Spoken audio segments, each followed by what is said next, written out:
அனைவருக்கும் வணக்கம். தமிழ்நாடு நிதிநிலை அறிக்கை 2026-27 இன்று வெளியிடப்பட்டது.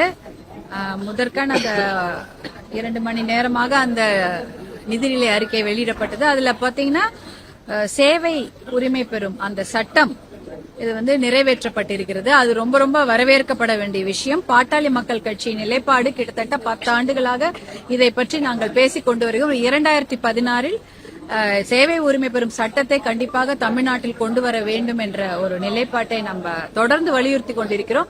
இந்தியாவில் பாத்தீங்கன்னா 21 ஸ்டேட்ஸ்ல இருக்கு, 21 மாநிலத்தில் சேவை உரிமை பெறும் சட்டம் அமலுக்கு இருக்கிறது.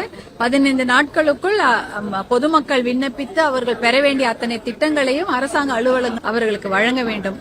அந்த திட்டத்தை தமிழ்நாட்டில் கொண்டு வந்திருப்பது எங்களுக்கு மிகுந்த மகிழ்ச்சியை கொடுக்கிறது. பாட்டாளி மக்கள் கட்சி அதை வரவேற்கிறது.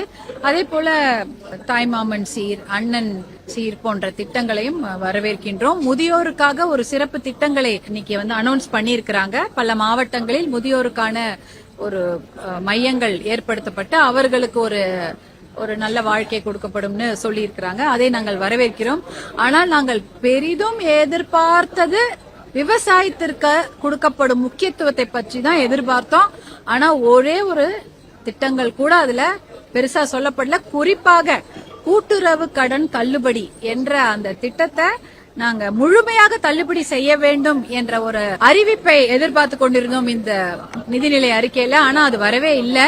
அதாவது அதை எதிர்பார்த்து விவசாயிகள் காத்து கொண்டிருக்கிறார்கள். ஆனா இது மிகப்பெரிய ஏமாற்றம் தமிழகத்திற்கு.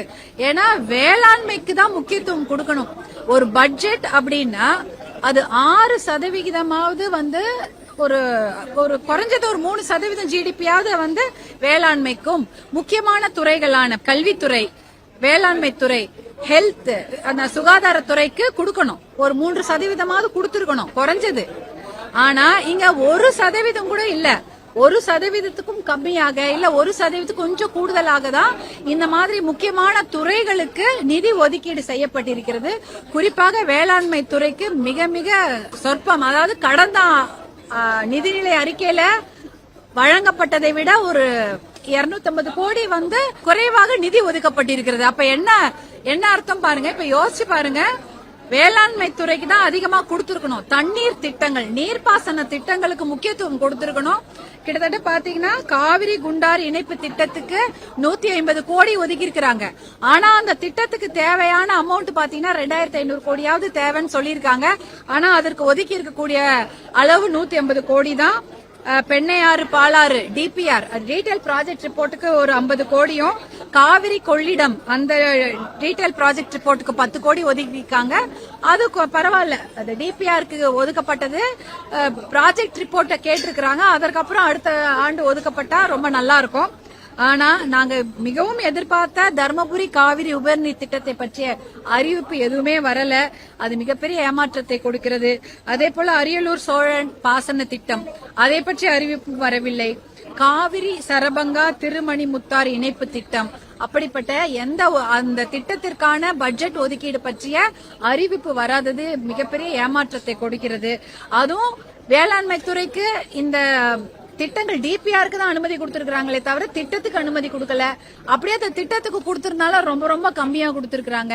இது கடந்த ஆட்சியில கொடுக்கப்பட்ட வேளாண்மை துறைக்கு ஒதுக்கப்பட்ட நிதியை விட இது ஒரு 250 கோடி குறைவாக இருக்கிறது. அதே போல பள்ளி கல்வித்துறை, அதுலயும் பாத்தீங்கன்னா கிட்டத்தட்ட 4000 கோடி குறைவா இருக்கு. 48,000 கோடி கல்வித்துறைக்கு கொடுத்திருக்காங்க கடந்த ஆட்சி காலத்துல. இந்த ஆட்சி காலத்துல இப்ப பாத்தீங்கன்னா 44,000 கோடி தான் ஒதுக்கப்பட்டிருக்கு. 4,000 கோடி குறைவா இருக்கு கல்வித்துறைக்கு. இதெல்லாம் ரொம்ப எப்படின்னா முக்கியமான subject education, health and agriculture, இந்த 3க்குமே நிதி ஒதுக்கீடு குறைஞ்சிருக்குது. இது ரொம்ப ரொம்ப ஏமாற்றம் அளிக்கிறது. இதனால நிறைய விஷயங்கள் பாதிக்கப்படும். எல்லாருக்கும் நல்லா தெரியும், தண்ணி இல்லனா சாப்பாடு இல்ல. நீங்க ரோடுக்கோ இல்ல இப்ப சென்னைக்கு நிதி ஒதுக்குறீங்க தெருக்களை சுத்தமாக வைத்துக் கொள்வதற்கும் அதனுடைய இன்ஃப்ராஸ்ட்ரக்சர் டெவலப் பண்றதுக்கு. கூவம் அடையாற சுத்தப்படுத்துறதுக்கா இல்ல பியூட்டிபிகேஷனுக்கா, அது தெளிவில்லாம இருக்கு. ஏன்னா பியூட்டிபிகேஷன் வேற, சுத்தப்படுத்துறது வேற. சுத்தப்படுத்துறதுனா குப்பையை அள்ளுறது கிடையாது. கொற்ற குப்பையை தடுத்து நிறுத்தினாலே கூவம் அடையாறு சுத்தமாகிவிடும். அதுதான் மெயின். கூவம் அடையாறுக்குலாம் என்ன சுத்தமாகுது, மக்கள் வெளிவிடக்கூடிய அந்த டிரைனேஜ் அங்க கொண்டு வந்து கொட்டுறதும், பக்கத்துல இருக்கக்கூடிய நிறைய தொழிற்சாலைகள் இருந்து கழிவு நீரும் தான் இந்த கூவம் அடையாற மாசுபடுத்துது. தமிழ்நாட்டில் உள்ள அத்தனை நகராட்சிகளிலும் அசுத்தமான சாக்கடை கழிவு நீரை தான் சுத்தமான தண்ணியில கலக்குறாங்க. எல்லா ஊர்லயும் நடக்குது. சென்னை மட்டும் இல்ல, தருமபுரியிலே அதான் நடக்குது. ஆற்று நீரில் மாசுபட்ட கழிவு நீர் கலக்கிறது. இதை தடுத்து நிறுத்தணும்னா அதுக்கு நிறைய செலவு பண்ணணும். இது கூவம் அடையாறு ஏற்கனவே இது மாதிரி 100 முறை அனௌன்ஸ் பண்ணிட்டாங்க. அத போல ஒரு திட்டமா வெறும் பியூட்டிபிகேஷன் அழகுபடுத்துறதா, இல்ல குப்பையை சுத்தப்படுத்துறதா, கலக்கக்கூட கழிவு நீரை அந்த சோர்ஸ்லயே தடுத்து நிறுத்துறதா, இப்படிப்பட்ட தெளிவுகளை கொடுத்திருக்க வேண்டும். அதை பத்தி எதுவும் இதுல இல்ல, வெறும் திட்டம் மட்டும் சொல்லியிருக்கிறாங்க. அதனால இது தண்ணீரை சுத்தப்படுத்தக்கூடிய அந்த திட்டங்களுக்கு நிறைய விரிவான திட்ட அறிவிப்பும் வர வேண்டும். அதே சமயம் அதுக்கு நிறைய நிதியும் ஒதுக்க வேண்டும். அப்புறம் இன்னொன்னு ஸ்போர்ட்ஸுக்கு முக்கியத்துவம் கொடுத்து பட்ஜெட்ல பண்ணிருக்காங்க. ஸ்போர்ட்ஸுக்கு பிள்ளைகளுக்கு 1 மணி நேரம் பள்ளிக்கூட நேரத்தை விட தாண்டி 1 மணி நேரம் ஸ்போர்ட்ஸுக்கு முக்கியத்துவம் கொடுத்திருக்கிறதா அனௌன்ஸ் பண்ணிருக்காரு அமைச்சர். ஆனா நீங்க என்ன பண்ணிட்டீங்க, ஏற்கனவே 300 பேருக்கு இருந்த உடற்பயிற்சி ஆசிரியரை 700 பேருக்கு ஒருத்தர் மாத்திட்டீங்க. அப்ப ஒரு உடற்பயிற்சி ஆசிரியர் 700 பேருக்கு எடுக்கணும்னா அவர் 3 ஸ்கூலுக்கு போகணும். சில கிராமத்துல பாத்தீங்கன்னா ஒரு ஸ்கூல்ல ஒரு 300 பேர் தான் இருப்பாங்க. அப்ப அந்த உடற்பயிற்சி ஆசிரியர் 3 ஸ்கூலுக்கு போவாரா, 3 இடத்துல இருப்பாரா? எனக்கு அது தெளிவில்லாம இருக்குது. அப்ப ஸ்போர்ட்ஸுக்கு முக்கியத்துவம் கொடுத்தீங்கன்னா நீங்க அதுக்கு இன்ஃப்ராஸ்ட்ரக்சருக்கு முக்கியத்துவம் கொடுக்கணும். இடம் மட்டும் கட்டிட்டா போறாது, அதுக்கு நீங்க மேன் பவர் கொடுக்கணும். இப்ப எல்லாமே பாத்தீங்கன்னா பாத்ரூம் பத்தி சொல்லிருக்கீங்க. பள்ளிக்கூடங்கள்ல கல்லூரிகள்ல எல்லாம் பாத்ரூம் எல்லாம் சரியில்லை, அதெல்லாம் கொஞ்சம் சரி பண்ணணும், இன்ஃப்ராஸ்ட்ரக்சர் சரி பண்ணணும், நல்ல சுகாதாரமாக இருக்க வேண்டும் என்றால் திருப்பி அதற்கு ஆட்களை போட வேண்டும். இப்ப பற்றாக்குறை தான், ஆட்கள் பற்றாக்குறை. எல்லாமே ஒப்பந்தம், கான்ட்ராக்ட், டெம்பரரி பேசிஸ், மறுபடி இதான் நடந்துட்டு இருக்குது. அப்போ யாருக்குமே வேலை வாய்ப்பு, அரசு வேலை வாய்ப்பு, அந்த கிரேட் 4 எல்லாம் சொல்லுவாங்க இல்லையா, அதெல்லாம் இல்லவே இல்லையா? அரசு வேலை வாய்ப்பு பத்தி இதுல எந்த அறிவிப்பும் இல்ல. கிட்டத்தட்ட 6 லட்சம் பணியிடங்கள் இருக்கு, காலியா இருக்கு. அதை நிரப்புவதற்கு, சம்பளம் கொடுப்பதற்கு அதை பற்றி எந்த அறிவிப்புமே இந்த பட்ஜெட்ல இல்ல. இதெல்லாம் கொஞ்சம் ஏமாற்றம் தான். இதெல்லாம் நம்ம கவனிச்சிருக்கணும். நீங்க பாத்ரூம் கிளீன் பண்ணணும்னா ஆள் போடணும் இல்ல, திருப்பி டெம்பரரிக்கான அந்த ஒப்பந்ததாரர் என்ன பண்றாங்க, 2000 ரூபாய்க்கு பாத்ரூம் கிளீன் பண்றாங்க. நீங்க போய் பல பள்ளிக்கூடங்கள்ல போய் பாருங்க, மாதம் 2000 ரூபாய் சம்பளத்திற்கு அனைத்து கழிவறைகளையும் சுத்தம் செய்யக்கூடிய பணியாளர்களை நாங்களே பார்த்திருக்கிறோம். 2000 ரூபாய்க்கு அவங்க கிளீன் பண்ணா எப்படி கிளீன் பண்ணுவாங்க? அவங்க கிளீனா பண்ண மாட்டாங்க, சுத்தமா தான் இருக்காது.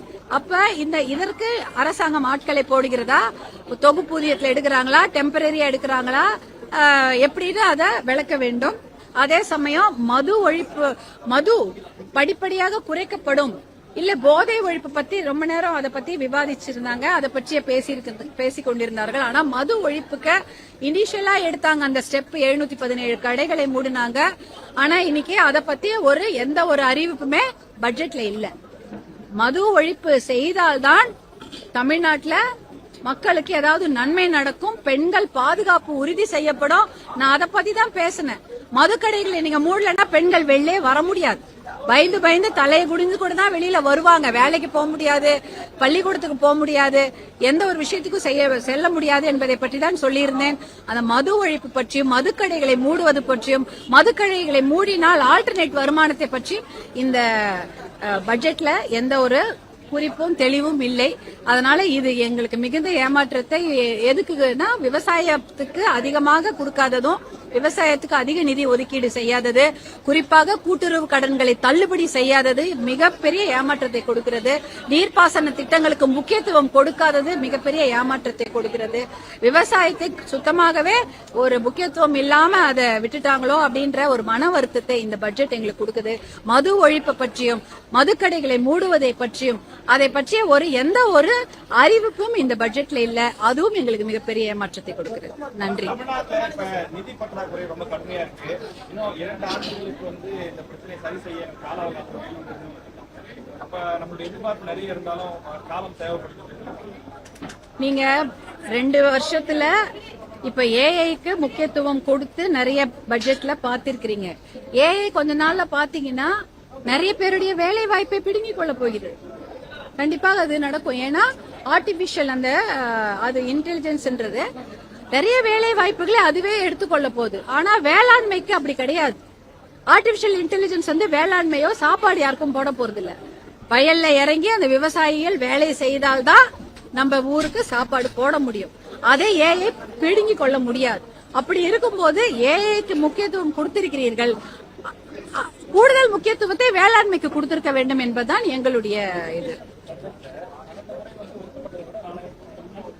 இல்ல இப்போ கல்வித்துறையில வந்து 4000 கோடி கம்மியா கொடுத்திருக்கிறாங்க. ஆனாலும் ஓராசிரியர் பள்ளிகள் எத்தனை இருக்கிறது தெரியுமா? ஆயிரக்கணக்கான பள்ளிகள் ஓராசிரியர் பள்ளிகள் தான். 1வதுல இருந்து அது தொடக்க கல்வி, 1வதுல இருந்து 5வது வரைக்குமே ஒரு 25-30 குழந்தைங்க படிக்கிறாங்கன்னா ஒரு ஆசிரியர் வைத்துக்கொண்டு என்ன பண்ணுவாங்க? அது ரொம்ப கஷ்டம். அந்த ஒரு ஆசிரியரே தலைமை ஆசிரியராகவும் இருப்பாரு, அவரே தான் அங்கன்வாடியில போய் சமைக்கவும் செய்வாரு.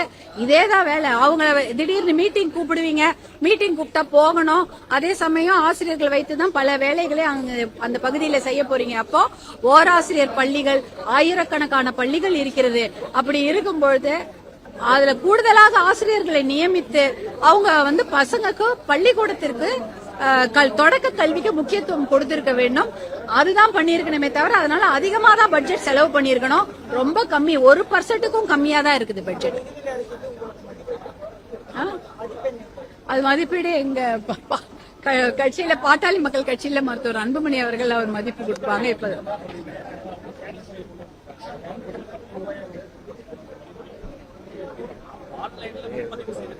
நாங்க எங்களுடைய கொள்கையை படிப்படியாக முற்றிலுமாக மதுவிலக்கு வேண்டும் என்பதுதான். ஆனா படிப்படியாகவாவது மதுக்கடைகளை மூடி பெண்களுக்கு ஒரு மன நிம்மதியை, கிராமத்து பெண்களுக்கு போய் பாருங்க, மன நிம்மதி என்பதே கிடையாது. இந்த மதுக்கடைகளால் அவங்க படும் அவஸ்தை வந்து சொல்லி மாளாது, பாவமா. அதனால அந்த மதுக்கடைகளை வந்து மூடுவதோ சந்துக்கடைகளை மூடுவது என்பது அது மிகப்பெரிய வரப்பிரசாதமாக அமையும். அதற்கு ஆல்டர்னேட் வருமானம் என்பது எவ்வளவு விஷயம் இருக்கிறது. அந்த ஆல்டர்னேட் வருமானம் வந்து அது கொண்டு வரதுக்கான திட்டங்களை பாட்டாளி மக்கள் கட்சியின் வரைவு நிதிநிலை அறிக்கை ஒரு 10 நாட்களுக்கு முன்னால் மருத்துவர் அன்புமணி அவர்கள் சென்னையில வெளியிட்டாங்க. அதுல நாங்க தெளிவா குறிப்பிட்டிருக்கிறோம். ரொம்ப ஹோப்ஃபுல்லா தான் எதிர்பார்க்கிறோம். இன்னும் நல்ல திட்டங்களை கொடுப்பாங்கன்னு. ஆனா இதுல வந்து காவிரி தருமபுரி உபரிநீர் திட்டம் வரல, சரபங்க மணிமுத்தாறு திட்டத்தை பத்தி நிதி ஒதுக்கீடு செய்யல. அப்புறம் ஒதுக்கீடு செய்த அத்தனையும் பாத்தீங்கன்னா ரொம்ப ரொம்ப டிபிஆருக்கு தான் ஒதுக்கீடு செய்திருக்கிறாங்க. அப்ப எப்படி இருக்கும் நாளைக்கு தான் பாக்கணும். எப்பயுமே நாங்க ஒரு விஷயம் சொல்லி இருக்கிறோம், அக்ரிகல்ச்சர் பட்ஜெட்ல வந்து இந்த விவசாய இடுபொருட்களுக்காக மானியங்கள் வழங்குவது, உரம், சீடுனா அந்த விதைக்கு, அதே சமயம் உரத்துக்கு மானியம் கொடுக்கறது, விவசாய பொருட்கள் இருக்கு இல்லையா, மம்முட்டியோ கலப்பையோ டிராக்டரோ எல்லாத்துக்கும் மானியம் கொடுக்கறது. இதுக்கு ஒதுக்கப்படுற பட்ஜெட் நிறைய, கிட்டத்தட்ட 30,000 கோடி 32,000 கோடி ஒதுக்குறாங்க. அந்த பட்ஜெட்டை குறைச்சிட்டு அதுல 16,000 கோடிய இந்த கூட்டுறவு கடன் தள்ளுபடி செய்துடுங்க. ஏன்னா விவசாயிகள் அந்த கடப்பாரையும் மம்முட்டியும் தேவையில்லைங்கிறாங்க. அந்த பட்ஜெட்ல வந்து எல்லாமே முறைகேடுகள் தான் அதிகமாக நடைபெறுகிறது. ஏன் தெரியுங்களா? இந்த மானியம் சொல்லிட்டு அதுல முறைகேடுகள் தான் அதிகமாக நடைபெறுகிறது. விவசாயிக்கு அந்த மானிய திட்டங்கள் எதுவுமே ஒழுங்காக போய் சேரவில்லை. அதனால அந்த 32,000 கோடி பட்ஜெட்ல அதுல பாதி 16,000 கோடி கூட்டுறவு கடன் தள்ளுபடி செய்திருங்க அப்படின்றது அவங்களுடைய கோரிக்கையா இருக்கு. அந்த கோரிக்கையை இன்னைக்கு நான் திருப்பி தமிழக அரசுக்கு நாங்க வைக்கிறோம். ஏனென்றால் நாளைக்கு அக்ரிகல்ச்சர் பட்ஜெட், விவசாய பட்ஜெட் வெளியிட போறீங்க. அந்த வேளாண் நிதிநிலைத்துறை அறிக்கையில அப்படிப்பட்ட ஒரு நல்ல செய்தியை நாளைக்கு சொல்வீர்கள் என்று, விவசாயத்துல கூட்டுறவு கடன் முழுமையாக தள்ளுபடி செய்யப்படும் என்ற ஒரு நல்ல அறிக்கையை நாளைக்கு விவசாய நிதிநிலை அறிக்கையில தெரிவிப்பார்கள் தமிழக அரசு என்று நம்பிக்கையோடு காத்திருக்கிறோம். நன்றி.